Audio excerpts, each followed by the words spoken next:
Howdy, my loves. Welcome to today's episode. I'm having a book here. The title is The Secret Lives of Baba Sege's Wives. You can take this as a book review, by the way, that I want to give, or rather a book recommendation here. That's what reviews are for anyway. This is a book that has been written by one Lola Shoneyin or Shoneyin. Something about the author. It's the first book I'm reading of hers. And like I said, it's a recommendation from a friend. Lola lives in Abuja in Nigeria. She's an English and literature teacher in an international school. She's married with 4 children and 3 dogs.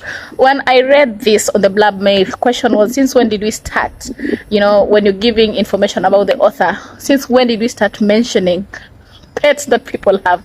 I found that striking because I was like, but anyway, we have it. I don't want to read the blab here, but perhaps I should do it. Okay, already you can guess what the story is about, because apart from the title, The Secret Lives of Baba Sege's Wives, there is something here. It's written 4 women, 1 husband, and a huge secret. Meaning that the book explores all the challenges, probably the joys, that come with polygamy. Attempting to rise above the secret of her past, Bolanle, a university graduate, marries Baba Sege. Bolanle is the last wife, according to this story. So she decides to marry Baba Sege, who promises her everything in exchange for agreeing to become his 4th wife. Thus, she enters into a polygamous world filled with expensive clothes, a generous monthly allowance, and 3 Segi wives who disapprove of the newest, youngest, most educated addition to the family. As you all know, well, that's what they say, that normally the youngest of the wives is always the most loved. I don't know if that's true. So something about the wife. So there is Iya Femi. She's a fairy vixen with that taste for money. There is Iya Tope, described as a shy woman whose kindness is eclipsed by Chera. And then there is Iya Segi, the first, most lethal and merciless of them all. Bolanle quickly becomes Baba Sege's prized possession, as expected, until her very presence unlocks a secret that the other wives have long since guarded, and unleashing it could change the life as they know it. So basically that is what the book is about. I'm not sure if I should tell you, but spoiler alert. Basically the big secret is this guy has almost 7 children, and all of them are not his. So when the 4th wife is married into the family, she's unable to bear children. So there's a whole hullabaloo about how did the others get to have children and all that. But now the other 3 wives who came first, since they know what had been happening, they're like, we will not let her come and spoil things for us. So basically that is it.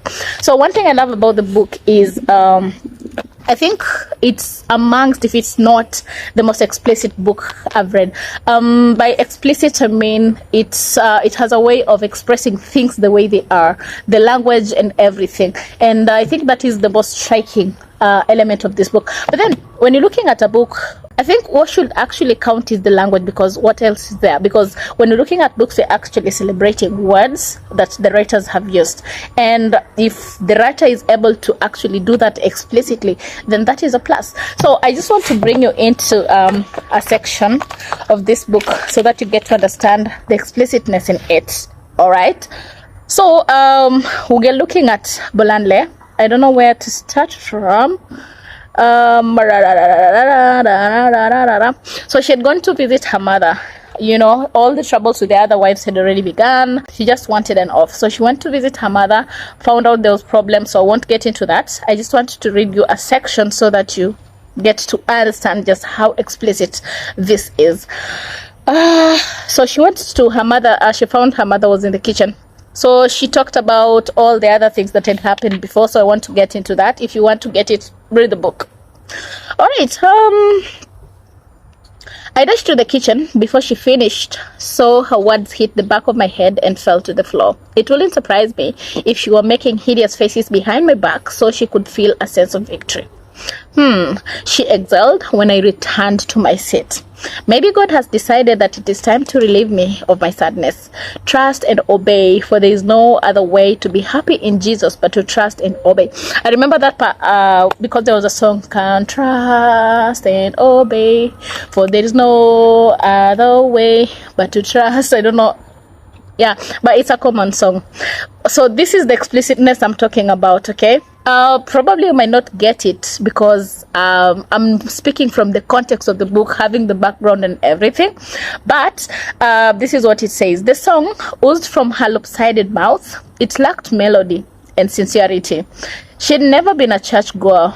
Mama used God at her own convenience. All right, so like you quote the Bible or you talk about the Bible when it's convenient, but otherwise you're not a believer. All right, God wouldn't take you without letting you to see your children's children.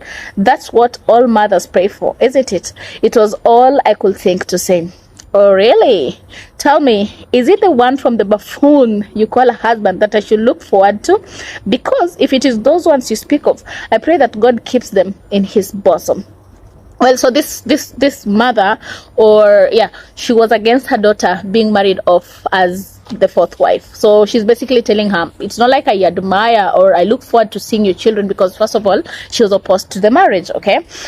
How would you expect me to look forward to such grandchildren? Have you ever paused to wonder how my heart stopped when you brought a married man to visit me? Or how long the dagger he dipped in my throat was when he told us that you had been courting for months? Under my roof, Bolanle. I'm trying to read it with the accent of, it's Nigerian. Okay? Under my roof, Bolanle. Under my roof, my house was burning and I didn't smell the smoke. So she's just trying to express that all this was happening and she didn't have a clue. I should have told you earlier, Mama. I did not want to upset her. I thought, given her illness, she might be inspired to forgive me. And now your sister has followed the path you opened for her. What is left for me to live for? I want God to take me so I can look him in the eye and ask why he gave me such wicked children. I mean, like, these are things that our parents do tell us. This wasn't even the part that I was looking at, but let's continue. Mama, I do not want to quarrel. Even if we lie to each other every week, there will come a day when we must look each other in the eye and speak the truth. Bolanle, you are the biggest disappointment the world has ever seen. You are ruined, damaged, destroyed. I love the rule of three here. This time, she aimed well. She hit me in the soft spot. So painful was it that I raised my palms to my face and pressed out tears like pus from a wand. She hadn't finished yet. She stopped to catch her breath and continued. Has it been so hard for you and your sister to honor me? All I wanted was for you both to do well, but no, you want your mother to die of sadness. Let me tell you, Bonande, I just don't sit here. I beg God daily to forgive my sins, even though I don't know what they could be. I have asked myself a million times what evil sins I have committed to bring curses upon myself. But hear this, a child who says her mother will not have rest will also be ravaged by insomnia. There is a punishment for wickedness, and we will all stand before our Maker one day. Mama leaned her head back into the headrest. My tears pleased her enormously, and now she cries. She cries, but she doesn't think to redeem herself. She cries, but she will return to her copulation. That's what I'm talking about, okay? And now she cries. She cries, but she doesn't think to redeem herself. She cries, but she will return to her copulation. Of what use are such tears when... And then there is an interruption there. When this book talks of things like copulation, it's like you're having a situation, you're crying because, well, you're trying to convince me that it's bad enough, but again, it's not like you're doing anything to help yourself, because eventually you're going to return back to that. So the mother was like, what's the use of you crying and repenting of all those things if you're going back to your husband? You understand me? All right, Mama, stop. Please stop. Stop what? Does the truth deafen your ears? I know I failed you, but there is so much you didn't know. So it goes on, and then she has to explain why she had to get married and all that. And it's kind of an ugly story. But then this is just one of the parts. There's a lot of explicitness. I know, like straight talk. there is a way the writer is able to actually the normal everyday lives, there's a way the writer has been able to actually do that so that you actually get an image of what is being talked about, because probably you're able to relate to what is being talked about, or it's just funny in some way. So if you have time, rush, get yourself this copy, because you're gonna enjoy it. Drum rolls. I mean, maybe one day, but I've never wanted to become an author myself. I just enjoy reading stories. So tell me, would you read this book? Because already I've recommended. So what are you waiting for? Bye. I'll see you in the next video.